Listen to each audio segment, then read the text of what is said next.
అద్భుతమైన రోజు, చరిత్రలో నిలిచిపోవలసిన రోజు, యువతకి భవిష్యత్తుకి పునాదేసిన రోజు. గౌరవ ముఖ్యమంత్రి చంద్రబాబు నాయుడు గారు వారు టెక్నాలజీపై ఉన్న నమ్మకం, టెక్నాలజీపై ఉన్న విశ్వాసం, టెక్నాలజీపై ఉన్న అనుభవంతో ఈరోజు అమరావతి, మన రాష్ట్ర రాజధాని అమరావతిలో కాంటమ్ వాల్యూ ఈరోజు శంకుస్థాపన జరుగుతుంది.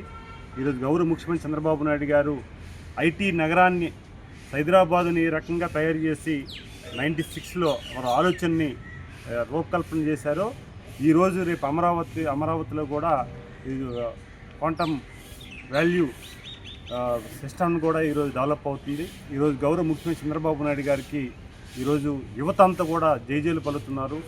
ఏ రోజైతే మనం అది ఆశించి గౌరవ ముఖ్యమంత్రి చంద్రబాబు నాయుడు గారిని ముఖ్యమంత్రి చేయాలని యువత కోరుకుందో దాని కలలు నెరవేరబోతున్నాయి. ఈరోజు ఐటీ శాఖ మంత్రి లోకేష్ గారు ఆలోచనని రూపకల్పన జరుగుతుంది. పాదయాత్రలో వారు చేసి యువకాలంలో చేసిన ఈ కార్యక్రమానికి హామీ ఇచ్చారు, నెరవేరబోతుంది. ఈరోజు యువత అందరూ కూడా పండగ రోజు, ఈరోజు చరిత్రలో నిలిచిపోసిన రోజు.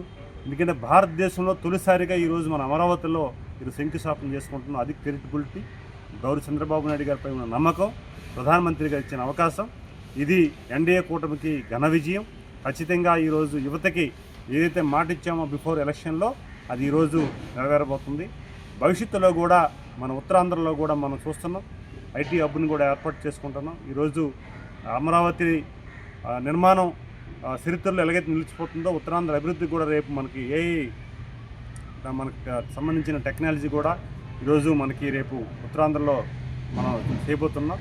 ఈరోజు యువత అందరికి కూడా మంచి రోజు. గౌరవ ముఖ్యమంత్రి చంద్రబాబు నాయుడు గారికి రాష్ట్రం తరపున, ఉత్తరాంధ్ర ప్రజానీకం తరపున, ప్రత్యేకమైన యువత తరపున వారికి ధన్యవాదాలు తెలియజేసుకుంటున్నాం. ఎందుకంటే వారు విజనరీ, వారి ఆలోచన ఈరోజు భావితరాలకి అందించాలనే తపనతో ఈరోజు మనకి ఎలాగైతే వారు ఉన్నారో అనే ధైర్యం మనకైతే ఉందో, భవిష్యత్తు యువతకు కూడా, భవిష్యత్తు భావితరాలకు కూడా నా బాధ్యతగా నేను చేయాలని వారు కూడా కంకణం పట్టుకొని ఈరోజు చేస్తున్న దీనికి జైజేలు పలుకుతున్నారు. ఈరోజు గౌరవ ముఖ్యమంత్రి గారు పడుతున్న ఈ తపనకి ప్రజలు అందరూ కూడా ఆమోదం తెలిపారు. అలాగే భవిష్యత్తులో కూడా వారి సహాయ సహకారాలు పరిపూర్ణంగా ఉంటాయి. ఈరోజు మేము ఢిల్లీలో మెంబర్ ఆఫ్ పార్లమెంట్కి ఉంటే మాకు కూడా రెస్పెక్ట్ పెరుగుతుంది, గౌరవం పెరుగుతుంది. ప్రజల్లో ఏ రకంగా గౌరవం పెరుగుతుందో మేము ఢిల్లీలో కూడా ఒక టెక్నాలజీ, ఒక భవిష్యత్తు, ఒక విజనరీ లీడర్ నాయకత్వంలో మేము పనిచేస్తున్నామని ఈరోజు కూడా మాకు రెస్పెక్ట్ పెరుగుతుంది. ఈరోజు అధికార యంత్రాంగం అంతా కూడా ఈరోజు బాగా సపోర్ట్ చేస్తుంది. ఆంధ్రప్రదేశ్కి ఏ ప్రాజెక్ట్ వచ్చినా ఆంధ్రప్రదేశ్ పంపించాలి, అక్కడ యూటిలైజ్ చేసుకుంటారని కేంద్ర మంత్రులు కానీ, ప్రధానమంత్రి కానీ వారు సహాయ సహకారాలు పరిపూర్ణంగా ఉన్నాయి. దాన్ని చాలా హ్యాపీగా ఫీల్ అవుతున్నాం. అయితే వాళ్ళు మాట్లాడిన తీరు చూస్తే, చంద్రబాబు నాయుడు గారిని అక్రమ అరెస్ట్ చేసేటప్పుడు, 53 రోజులు జైల్లో పెట్టేటప్పుడు ప్రజాస్వామ్యం ఏమైంది? ఆ రోజు విలువలు లేవా? ప్రజాస్వామ్యం కూనీ కాలేదా? ఈరోజు చంద్రబాబు నాయుడు గారిపై బయటకు వచ్చిన తర్వాత ఈరోజు కోర్టులు, న్యాయస్థానాలు ఆ కేసును కొట్టలేదా? అంటే మీరు చేసింది అక్రమం కాదా? అది సక్రమవుతుందా? ఈరోజు అంబటి రాంబాబు కానీ, మిగతా నాయకులు కానీ సభ్య సమాజం తలదించుకునే విధంగా మాట్లాడినప్పుడు ఖచ్చితంగా అది చట్టం తన పని చేసుకుని వెళ్తుంది. చిన్న పని అది, పెద్ద పని అది కాదు. కానీ ఈరోజు దేశంలోనే, భారతదేశంలోనే ఒక చంద్రబాబు నాయుడు గారు అంటే ఒక క్రెడిబిలిటీ ఉన్న వ్యక్తి, ఒక నిజాయితీ గల వ్యక్తి, విజనరీ లీడర్ని తీసుకెళ్ళి అన్యాయంగా, అక్రమంగా 53 రోజులే పెట్టావే.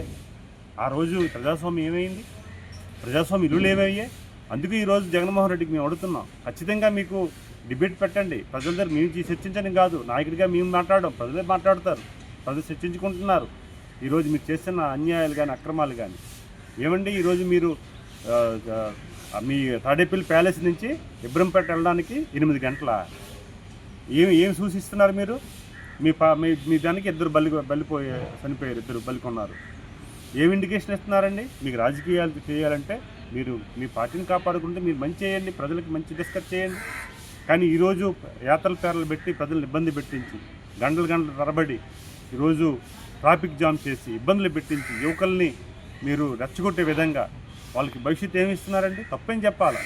ఈరోజు మా గౌరవ ముఖ్యమంత్రి చంద్రబాబు నాయుడు గారు కిరణ్ అనే వ్యక్తి భారతం మేడం మీద ఒక పోస్ట్ పెడితే, అదే జగన్మోహన్ రెడ్డి వైఫ్ మీద, వారి మీద పెడితే, మేడం మీద పెడితే తప్పు అది అని చెప్పేసి జైలు పంపించిన సంఘటనలు ఉన్నాయి. అంటే అది డిసిప్లైన్, అది పద్ధతి. కాన్ఫిడెన్స్ పెట్టారు, ఇది తప్పు, కార్యకర్తలు రెచ్చగొట్టి విధంగా చేయొద్దు, చట్టం చూసుకుంటుంది, మీరు వెళ్ళి ఎవరి ఇంటి మీదకి వెళ్ళి ఇబ్బంది పెట్టొద్దని వారు స్వయంగా చెప్పారు ఓపెన్గా. అది నాయకుడంటే. కానీ ఈరోజు రెచ్చగొట్టే విధంగా చేయొద్దని మీతో తెలియజేసుకుంటూ ఖచ్చితంగా కూడా చెప్తున్నామండి, ప్రజాప్రభుత్వం ఇది, ప్రజలు జవాబుదారీగా ఉంటాం. ప్రజలు ఏం చెప్తే ప్రజలు పాలకులు ఆ రకంగా చేయాలి తప్ప మనం ఏం చెప్తే ప్రజలు ఆ రకం చేయాలని ఆలోచనలో ఇప్పుడు ప్రజలు లేరు. ప్రజలకు చాలా తెలివిగా ఉన్నారు, అందుకే ప్రజా తీర్పు ఇచ్చారు. దాని తగ్గట్టుగా మేము ముందుకు వెళ్తాం తెలియజేసుకుంటాం. థ్యాంక్ యూ అండి. జై